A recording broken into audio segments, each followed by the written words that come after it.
My friends at ezCater are workplace catering pros, helping you find food for everything from daily employee meals to staff meetings and special events.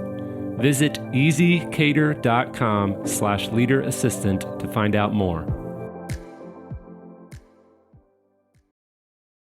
My name is Sierra Trotman, and today's leadership quote is, "I will not lose, for even in defeat, there's a valuable lesson learned, so it evens up for me." Quoted by Jay-Z.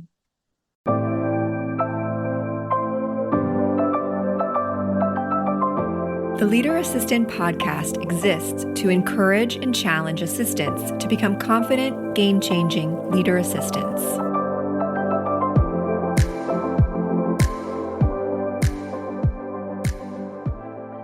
Are you tasked with ordering food for your office? Let me tell you about ezCater. With over 100,000 restaurants to choose from nationwide and 24/7 customer support, ezCater helps assistants like you and me succeed at work and makes our lives easier. Visit ezcater.com/leaderassistant to find out more.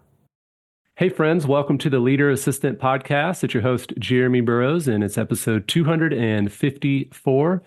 You can check out the show notes at leaderassistant.com/254, leaderassistant.com/254.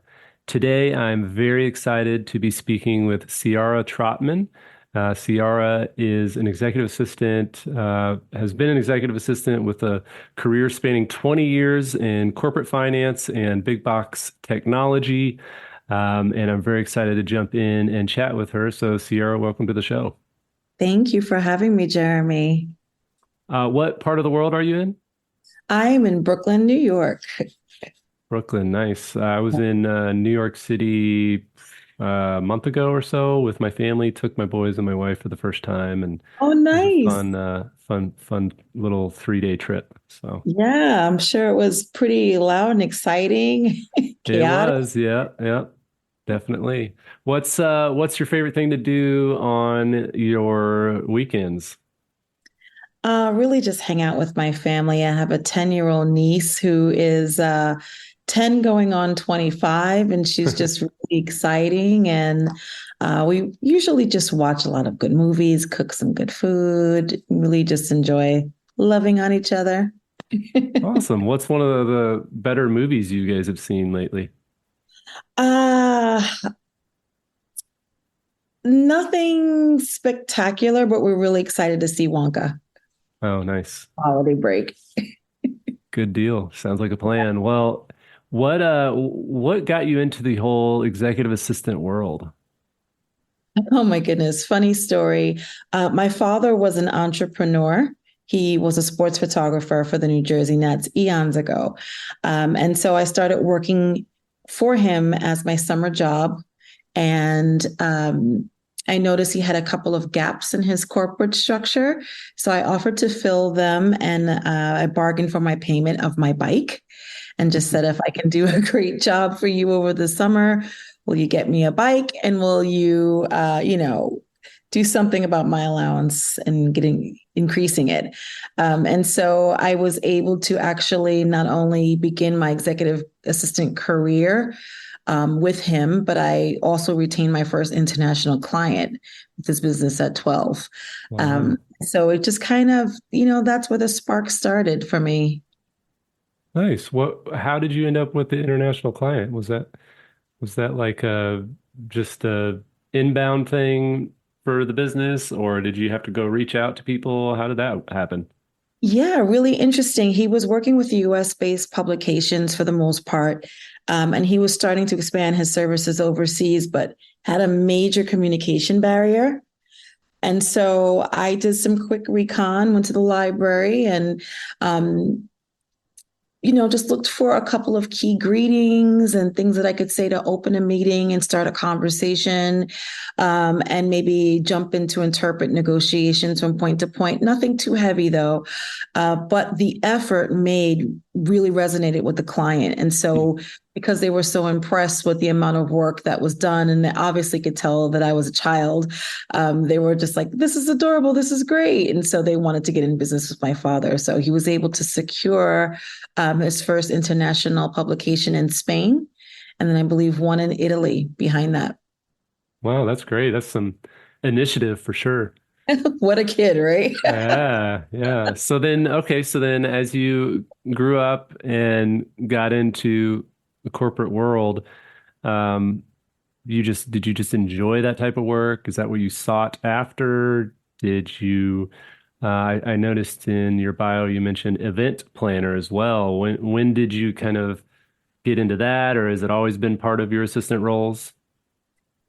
Um, It's something I enjoy doing, and I'm very passionate about event planning. So, in one way or another, I've always kind of invited that or offered that service, even if it was just a mindset.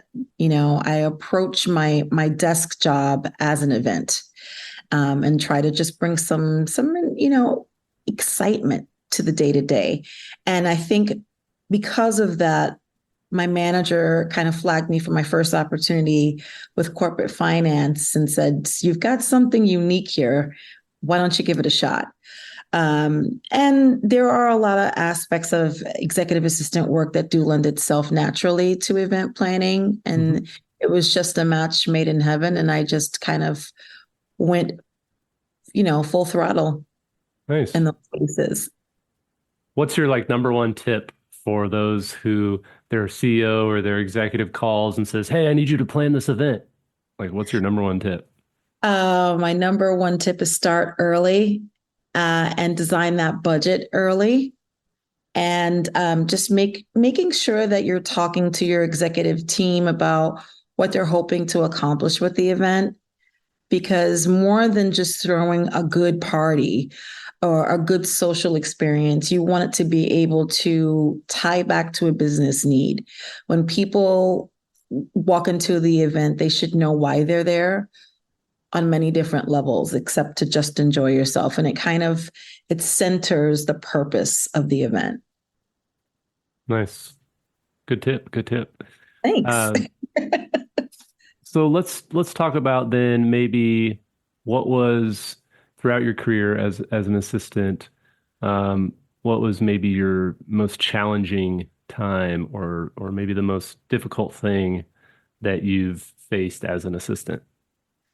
Oh, Jeremy, we could be here all day.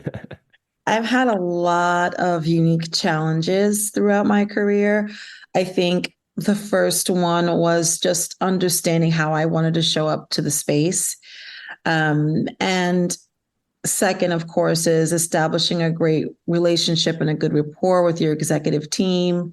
And then, if I'm being fully transparent, just jumping the hurdle through corporate politics as an African American woman. It is a very real thing that happens, and it is very, very challenging.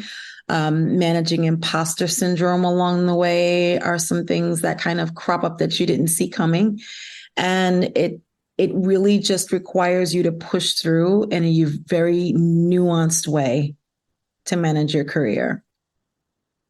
Interesting. So tell us a little bit more about the office politics and maybe Mm. how can we as assistants navigate office politics? Um, Office politics are tricky. They're unique to one's environment. I think in my own experience, I have always been raised with the mentality of being a worker bee. Just put your head down, work really hard, and eventually by magic, someone will notice how hard you work and just reward you. And that's not how it works at all. Mm. Um, so much later on in my career, I kind of relented to the mentality of you have to form relationships. As much as you don't think about that, and yes, a good work ethic is very important, but also establishing some key relationships with decision makers, with managers within your team to just be able to say, I'm showing up as more than a doer. I'm a team player as well, really changed the narrative for me and kind of changed my reality as well. Nice. So um, how have you seen that corporate or forming those professional relationships? Do you have tips on that? Like, is it, hey, I'm gonna grab lunch with this colleague and just talk shop or ask them about their personal life and try to just build that rapport? Is there kind of uh, certain boundaries in those professional relationships based on the org chart and where you fall and all that kind of thing? Is there any tips that you would have through your experience? Absolutely. I think first and foremost, executive assistants have a very unique position, and that we are the human being in the equation. Most people are just doing cross-functional partnerships, or talking to managers are talking to their directs and their skip levels, but they kind of lose the humanity in that situation. And I realized that one of my specialties was just being a confidant in that space. And, some of the things that I did for my managers, I started to apply them to myself. When you onboard a new executive, the first thing we do for them is coordinate meet and greets. Who should they be talking to? Who should they be connecting with? And who are we putting in that, what I'd like to call their fave five? Who are they always going to be connecting with and talking with and meeting with? But I noticed I wasn't doing that for me. And here I am, a key right arm in that situation. So I put it into work. During my first 30 days, I looked at the org chart, and said, who are the people closest to my manager? I need to meet with them. I need to do coffee intros, and just let them know that I'm here. I'm part of the team. I'm going to be working closely with my executive, but I'm also a resource, an open door, a safe space for you as well. I was really diligent about following up. I made sure that whenever I saw people, I was always reaching out, friendly, made a joke or two, just people understand me. And then I developed curiosities about what they did in their professions. And I always asked about, like, what is it that you do? What are you passionate about? What are your pain points? Let me think about that. And then I use that information to be very strategic with my manager about pointing out how his or her organization runs on a broader scale, and kind of tying those things back. And it put me in a great place to be a true eyes and ears to the org. And in that process, I have kind of been branded as a strategic partner. So I would say when I think of myself and where my career is going and headed and currently is, it's a true strategic partner. That's amazing. So I love what you said about being curious, because I've talked about that all the time as far as what makes a good assistant. Well, you got to be curious. You got to, oh, well, how do we do this, and how can we figure this out, and even curious about the industry and just general curiosity of what's going on in the macro environment. But I love how you specifically brought that curiosity skill set into relationships and being curious about your colleague and what they enjoy doing and what their skills are and what their Yeah. passions are. So that's a great tip. And if I may add something else to that, I sort of put myself up as a tribute, if you will, to be the one that would fall on the sword for them. I always say, like, if there's a question you want to ask and you're just shaking in your boots about it, pass it to me.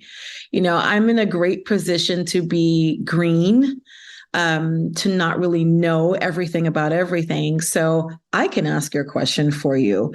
And just having that extra added layer of trust where people knew that they could maintain their professionalism and they had someone like fighting for them in the background really went a long way. It also helped me quite a bit, and learning to lose the fear of walking in certain situations or conversations that may be a little bit above me. And instead of wasting the time being fearful about what I don't know, I jumped in blindfolded and just said, hey, I'm going to ask the question, and be a driver for truth, and always making sure that whatever we're doing, we're getting to the root of that situation. And sometimes that just means asking a tough question. Yeah, that's great. I love that. And it's almost like it's like good cop, bad cop in a way, where it's like, oh, Definitely. you're going to go over and you're going to ask that hard question and take one for the team. So that's awesome. Absolutely. That's what us Brooklyn girls do. Nice, nice. Well, let's talk a little bit about career paths and what you've seen in your career and there's always that question of what do you do as an assistant? Or the also one of the more common questions I get, and I know a lot of assistants get, is, you know, what are you going to do next? What, Hmm. like, okay, you're an assistant, that's great. What do you want to do after that? So how do you wrestle with the career path idea for assistants, and what's your career path hopes and dreams, and then what do you think are a few good options, or maybe just one good option for assistants? I have so much to say about it, but I know you have a time limit on your show, so I'll try to put it down. I am super passionate about this because I've seen through the years, and I've heard a lot from my colleagues about what a dead end Mm, executive assistant work can be. And that's largely because it takes a special or specific type of person to be an executive assistant. And we really get in the weeds about our work and the people that we work with, that sometimes we can nurture too far to the left and not worry about ourselves. We're the first people we forget all of the time. And so for that, again, I've allowed the hurdles that I faced to make me braver, to really kind of forge my own path because I've looked for it, I've asked for it. I've had terrible career conversations where I just failed epically. And then I've learned you can't always ask for the things you want. You have to sometimes create it, demonstrate it, let it show up, let people live with it. And then when they realize that there is value in this, they're ready for a different kind of conversation. So while I'm not putting that forward as a concrete game plan, it's definitely something to consider. I've also tried to just be organic to the things that I do well and just keep doing those. Being unafraid to ask a tough question made me a disruptor. mhm. A lot of things that were done just because I questioned, I challenged, I pushed back on, and it can be very efficient. So I think of my career, I'm always going to authentically show up as a disruptor and a strategic partner. And I will never relinquish those two things. And while, again, I'm in the boat with a lot of other executive assistants where the path is not always clear, I'm definitely working to kind of split it somewhere between a chief of staff and an Okay. executive assistant. I think that's the organic progression for me. Nice. So then, like, you see the strategic partner and disruptor as one of those, chiefs of staff, if you will, skill sets. Is that kind of what you're? For sure. I think to be an effective chief of staff, you really have to be able to look at the broad picture and the small picture. You can't lose either vision, and you really have to have that in mind to drive a strategy forward and understand what it takes to build the steps for the strategy to live. So I think executive assistants have a lot of those qualities baked into what we do and who we are. And it seems like a natural transition, Nice. or at least I hope it is. Yeah, yeah. Cool. Well, this has been a great conversation. Just a couple more questions if you're cool with it. Sure. Um, Bye bye. so, there's perception versus reality. Like what's an EA? Like, those memes where it's like, oh, this is what my mom thinks I do, and this is what people think I do, and this is what I actually do. And Yes. so what's an EA's real job? Ruler of the world. There you go. Done and done. She said it. She said it. That's a fact, people. I think our real job is we mirror everything our executive team does. And we make their ideas happen in real life. And while I'm not speaking to an actual running a corporation, it takes true leadership to do that. So I won't undermine that process. But I think it speaks to what we do to really be able to just walk in the door and get that broad picture and be able to in real time respond to keep the pieces moving forward in order for them to be able to accomplish that free and clear. So it's about thought leadership, true partnership, being able to be crystal clear again about the vision from the bottom to the top and the top to the bottom, and then really have an understanding of the organization and how it actually works, what's right about it, what's broken about it, who are the people who should be in those conversations versus who shouldn't be at a specific moment in time. Those are the things that it takes to just really be a great executive assistant. And so while I hear a lot of people saying, "Oh, I'm a true right hand," I hate that expression because my executive has a right hand, his or her own. They don't need me to be a right hand. They need someone to pick things up on their own and run with it.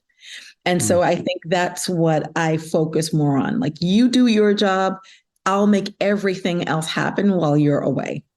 And when you come back, I have all of the answers that you need. That to me is a partnership. A good one. Yeah, totally. Love it. Well, what do you think about AI? What's your 60-second,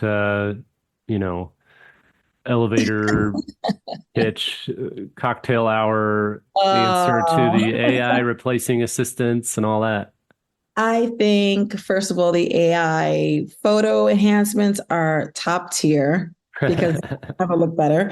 But I think AI is worth delving into. I haven't finalized my thoughts on it, but it's a natural progression. The world changes, technology changes, and I'm just at a place where I'm staying open-minded and open to learning more about it. I've seen some quick ways that it makes my life a lot easier. And I think if we look at it from a perspective of it's just another tool. We didn't have, before we had BlackBerries, now we have iPhones. iPhones are so much more efficient. They have so much more that they can offer. So AI could probably fit the bill like that for us now if we just keep an open mind about learning what it actually does and where it's going to go. And that we're in charge. We have to create AI. It didn't create itself. So as long as we're the makers, we're always in a position to kind of drive how that looks and feels.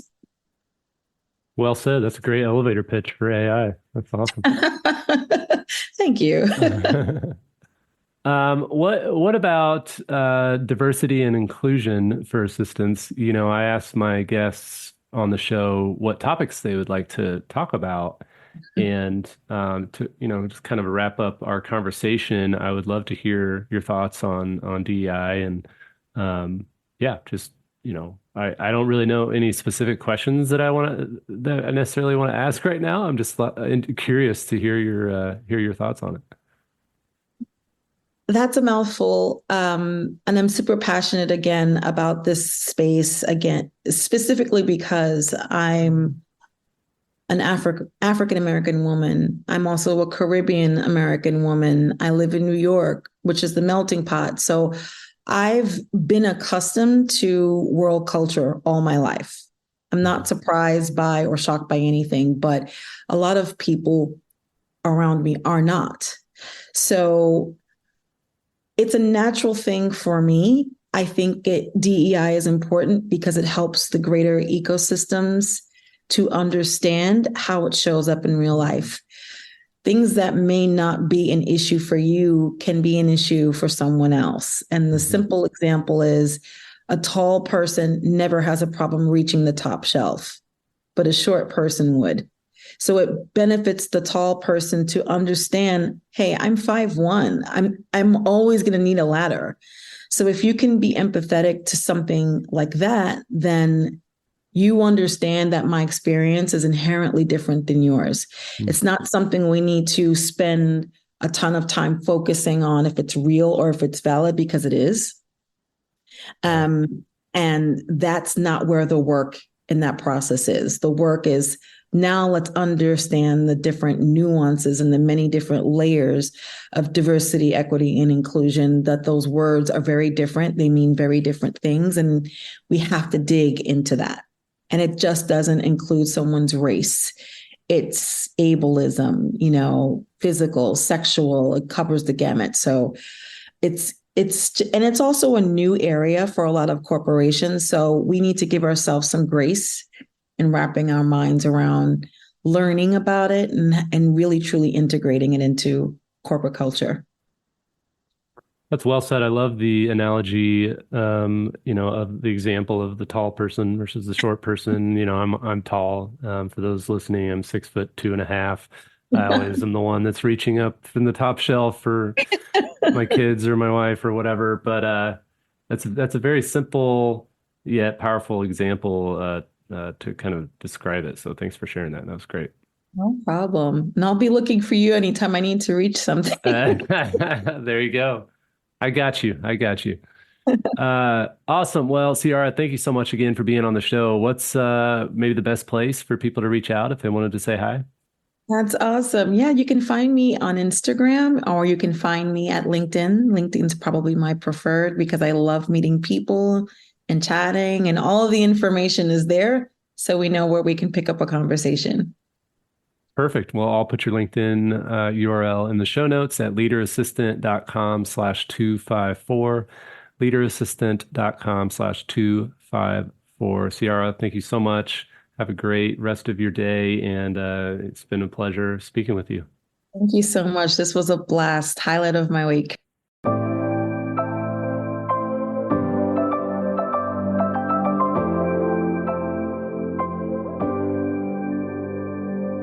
Please review on Apple Podcasts.